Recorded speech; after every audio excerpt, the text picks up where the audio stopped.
ಕರ್ನಾಟಕದಲ್ಲಿ ಇತ್ತೀಚೆಗೆ ಲಿಂಗಾಯತ ಮಠಾಧೀಶರ ಒಕ್ಕೂಟದಿಂದ ಒಂದು ತಿಂಗಳ ಪರ್ಯಂತರವಾಗಿ ಪ್ರತಿ ಜಿಲ್ಲೆಯಲ್ಲಿ ನಡೆದಿರುವಂತಹ ಬಸವ ಸಂಸ್ಕೃತಿ ಅಭಿಯಾನ ಕಾರ್ಯಕ್ರಮವು ಅತ್ಯಂತ ಯಶಸ್ವಿಯಾಗಿ ಅತಿ ಹೆಚ್ಚು ಜನ ಬೆಂಬಲಿಸುವಂತಹ ಕಾರ್ಯಕ್ರಮವಾಗಿದ್ದು ಅಂತಹ ಒಂದು ಯಶಸ್ವಿ ಕಾರ್ಯಕ್ರಮವನ್ನ ಕಂಡು ಕೊಲ್ಲಾಪುರದ ಕನೇರಿ ಮಠದ ಕಾಡಸಿದ್ದೇಶ್ವರ ಸ್ವಾಮಿಯು ನಮ್ಮ ಲಿಂಗಾಯತ ಮಠಾಧೀಶರ ಮತ್ತು ಬಸವ ಭಕ್ತರ ವಿರುದ್ಧವಾಗಿ ಅತ್ಯಂತ ಅವಹೇಳನಕಾರಿ, ಅಶ್ಲೀಲವಾಗಿ, ಅವಾಚ್ಯವಾಗಿ ಮತ್ತು ಸಾರ್ವಜನಿಕರನ್ನ ಪ್ರಚೋದಿಸುವಂತಹ ಒಬ್ಬ ಸ್ವಾಮಿಯಾಗಿ ಮಾತನಾಡದೇ ಇರುವಂತಹ ಶಬ್ದಗಳನ್ನ ಬಳಸಿ ನಮ್ಮ ಎಲ್ಲಾ ಮಠಾಧೀಶರನ್ನ ಮತ್ತು ಬಸವ ಭಕ್ತರ ಮನಕ್ಕೆ ಅತ್ಯಂತ ಘಾತವಾಗುವಂತ ವಿಚಾರ ಮಾಡೋದ್ರಿಂದ ನಾವೆಲ್ಲಾ ಮಠಾಧೀಶರು ಮತ್ತು ಬಸವ ಭಕ್ತರು ಬಸವಪರ ಸಂಘಟನೆಗಳ ವತಿಯಿಂದ ಅದನ್ನ ತುಂಬಾ ನಿಷ್ಠುರವಾಗಿ ಖಂಡಿಸ್ತಾ ಇದ್ದೇವೆ.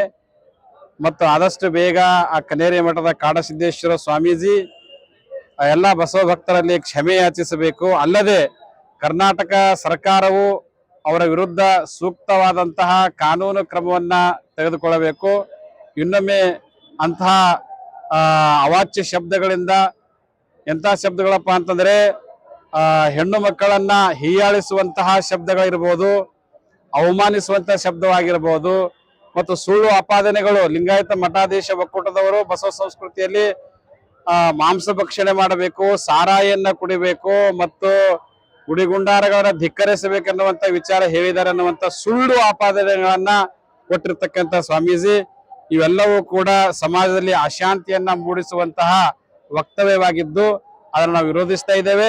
ಸರ್ಕಾರವು ಆದಷ್ಟು ಬೇಗ ಅದರ ವಿರುದ್ಧ ಕ್ರಮ ತೆಗೆದುಕೊಳ್ಬೇಕು. ಇಲ್ಲ ಅಂತಂದ್ರೆ ಬಸವ ಭಕ್ತರ ಅವರ ಒಂದು ಸಿಟ್ಟಿಗೆ ಗುರಿಯಾಗುವಂತ ಪ್ರಸಂಗವೂ ಆಗಬಹುದು. ಕನೇರಿಯ ಕಾಡಸಿದ್ದೇಶ್ವರ ಸ್ವಾಮಿ ಈ ಮಾತನ್ನ ಆಡಬಾರ್ದಾಗಿತ್ತು. ಆ ಮನಸ್ಸಿಗೆ ತುಂಬಾ ನೋವುಂಟಾಗಿದೆ ಎಲ್ಲಾ ಸ್ವಾಮೀಜಿಗಳ. ಮತ್ತು ಅವರು ಮಾತನಾಡಿರುವುದು ಅವರ ನಾಲಿಗೆಯ ಸಂಸ್ಕೃತಿ ಮತ್ತು ಅವರ ಮೆದುಳಿನಲ್ಲಿರುವಂತ ಒಂದು ಕೆಟ್ಟ ವಿಚಾರಗಳ ಸಂಸ್ಕೃತಿಯನ್ನ ಎತ್ತಿ ತೋರಿಸುವಂತ ಮಾತನ್ನ ಅವರು ಆಡಿದ್ದಾರೆ.